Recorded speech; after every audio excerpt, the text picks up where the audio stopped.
Para melhor compreender o funcionamento das doenças retinianas, vamos começar a explicar como funciona a visão. Para que a visão se inicie, é necessária uma fonte de luz. Sem luz, tudo é preto. A luz emite partículas chamadas fótons, que batem e são devolvidas pelos objetos sólidos em todas as direções antes de atingirem o olho. Para se obter uma boa visão, é necessário que o tecido que elas atravessam seja transparente. Assim, primeiro temos a córnea, localizada na frente do olho. Depois o cristalino, atrás da pupila. A seguir o corpo vítreo, ocupando o meio do olho. Finalmente atingem a retina, a película fotográfica do olho. Param ao nível do epitélio pigmentado da retina, onde se iniciam os impulsos nervosos.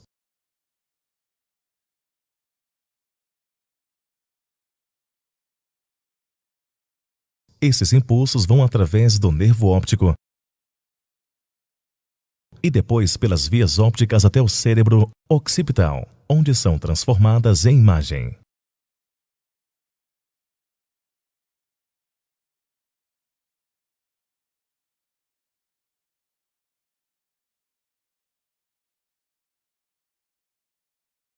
Esse é todo o processo que nos permite ver o mundo que nos rodeia. Os olhos são órgãos que transformam um estímulo luminoso em impulsivo nervoso para o cérebro, e assim podemos ver os que nos circundam. A máquina fotográfica é semelhante à anatomia e ao funcionamento do globo ocular. Na máquina, as imagens ficam registradas num filme fotográfico. No organismo humano, as imagens são interpretadas e armazenadas no cérebro, podendo integrar-se ao resto dos sentidos. Os estímulos luminosos, antes de chegar à retina, devem passar através de uma série de estruturas e meios transparentes. A primeira camada transparente é a córnea, a qual fecha a câmara anterior do olho. A íris regula a quantidade de luz que passa pela pupila e, consequentemente, entra no globo ocular. O diafragma de uma máquina fotográfica apresenta a mesma função.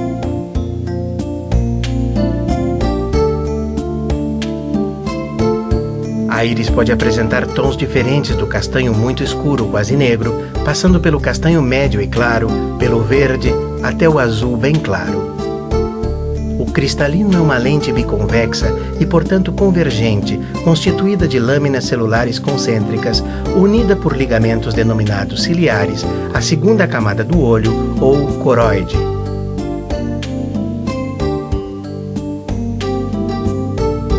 Pela ação de alguns músculos denominados ciliares, o cristalino acomoda sua forma para permitir o foco de uma imagem invertida sobre a retina. As variações do tamanho do cristalino e do diâmetro pupilar é o que permite focar objetos às distâncias distintas do campo visual. Na miopia, as pessoas têm problemas de enxergar objetos a longa distância, pois o foco da imagem se forma antes da retina, olho comprido. Por isso precisam se aproximar mais do objeto para fazer com que a imagem coincida sobre a retina.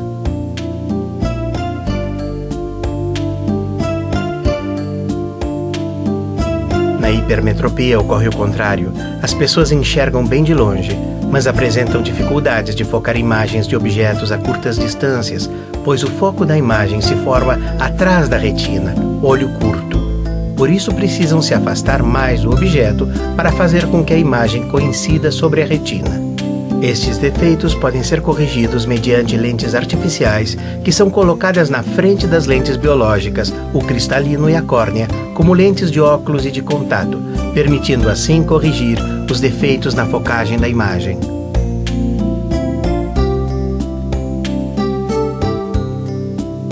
A retina é formada por camadas de células e receptores nervosos. Os receptores são dois: os cones, estimulados preferentemente de dia e permitem a distinção das cores das imagens, e os bastonetes, estimulados pelo preto e branco, atuando durante o dia e à noite, durante a penumbra.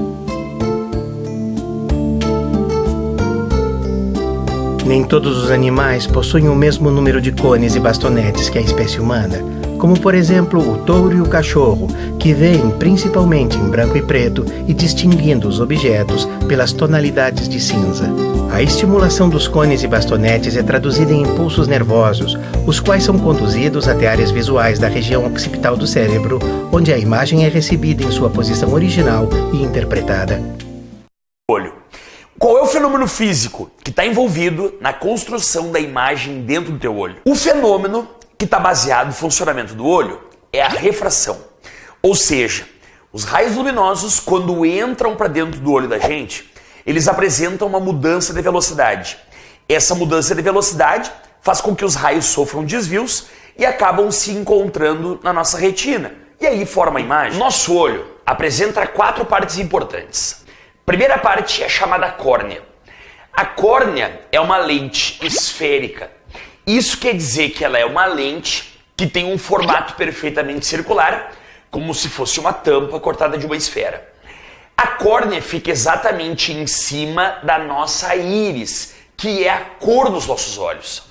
A córnea, ela tem uma função de focalizar os raios numa outra parte chamada retina, que nós já vamos falar sobre ela. A segunda parte que nós temos do olho é o cristalino. O cristalino é uma lente natural do nosso olho, chamada de lente convergente. O cristalino, ele tem a função de concentrar os raios na nossa retina. Ou melhor falando, o cristalino tem a função de focar os raios na nossa retina, e aí nos dando capacidade de visão. É bom lembrar que, na verdade, o cristalino está preso nos músculos ciliares. Esses músculos é que a gente usa para apertar o cristalino e para poder focalizar a imagem. Terceira parte do nosso olho é a retina. A retina é como se fosse um painel de cinema, onde são projetadas as imagens. No nosso olho, a retina fica no fundo, é onde são projetadas as imagens dos raios luminosos que entram pela nossa pupila, aquele orifício que é o cristalino, onde passam os raios, e aí então eles vão se encontrar na nossa retina. É bom lembrar que na retina estão uma variedade de células, chamadas de bastonetes, chamadas de cones, que nos dão a capacidade de perceber as imagens através de cores e por aí vai. E atrás da retina, a gente tem o nervo óptico. Por meio das células, bastonetes e cones, a imagem é transformada em impulso nervoso, sinais eletromagnéticos, e esses sinais são levados por meio do nervo óptico até o nosso cérebro, nos dando aí então a capacidade de visão. O olho sadio é chamado de olho enétrope. É aquele olho que normalmente e naturalmente constrói as imagens exatamente em cima da retina, sem tu fazer esforço nenhum com teus músculos ciliares e poder ajustar o cristalino. Toda pessoa que tem problema de visão, na verdade, demonstra uma expressão de força com o rosto quando vai ler alguma coisa.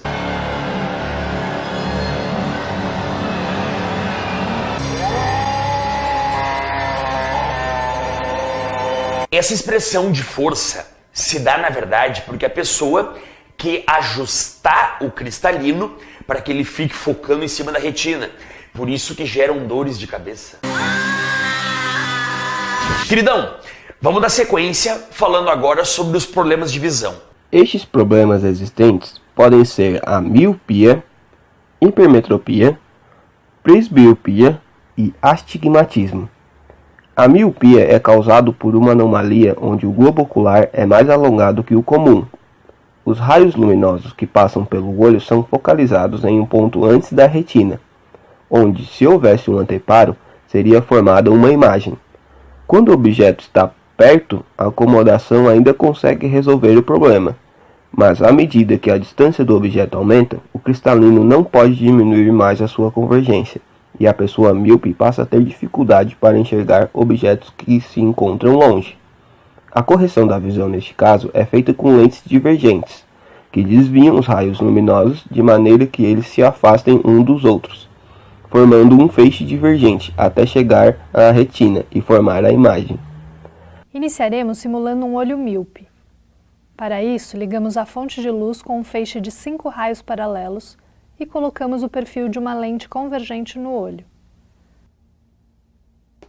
Assim, podemos observar o feixe de raios convergindo numa posição quase no meio do olho, bem antes da posição da retina, local onde o feixe deveria convergir para que a imagem fosse formada nitidamente. Para corrigir esse defeito, usam-se óculos ou lentes de contato divergentes, de modo que a imagem seja afastada e formada sobre a retina do olho, como podemos ver nessa simulação. A hipermetropia é o caso onde o globo ocular possui um diâmetro pequeno. Isso impede a visualização de objetos muito próximos à vista. Pelo fato do olho ter um diâmetro pequeno, a imagem se forma depois da retina. Para corrigir a hipermetropia, usam-se lentes convergentes, que deslocam as imagens um pouco mais para frente, como podemos ver na figura. Outro tipo de defeito da visão bastante comum, em especial nas pessoas mais idosas, é a hipermetropia. Para fazer uma demonstração destes casos, fixamos o desenho de um olho hipermétrope no aparato. Agora, ao colocarmos a lente no olho, podemos observar que o foco está além da posição da retina. Neste caso, então, devemos usar uma outra lente convergente, para que os raios de luz possam ser focalizados em cima da retina do olho.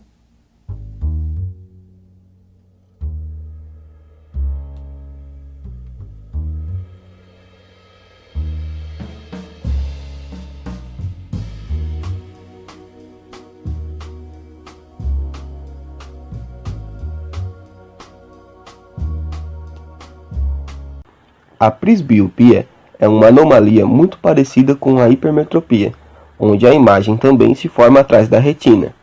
Mas este problema acontece em maioria dos casos por causa da idade avançada, fazendo com que os músculos ciliares percam a elasticidade e por conta disso a amplitude de acomodação diminui.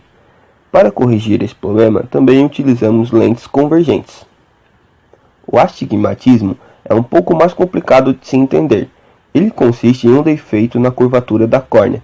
Neste caso, a córnea não se apresenta como uma esfera perfeita, fazendo com que o seu raio de curvatura seja variável. Ou seja, se a córnea é achatada em alguma direção e as imagens na retina ficam desfocadas nessa direção. Em consequência, o olho não é capaz de distinguir ao mesmo tempo, com a mesma nitidez, linhas verticais e horizontais. A correção pode ser feita com lentes convergentes ou divergentes. Isso vai depender de cada caso.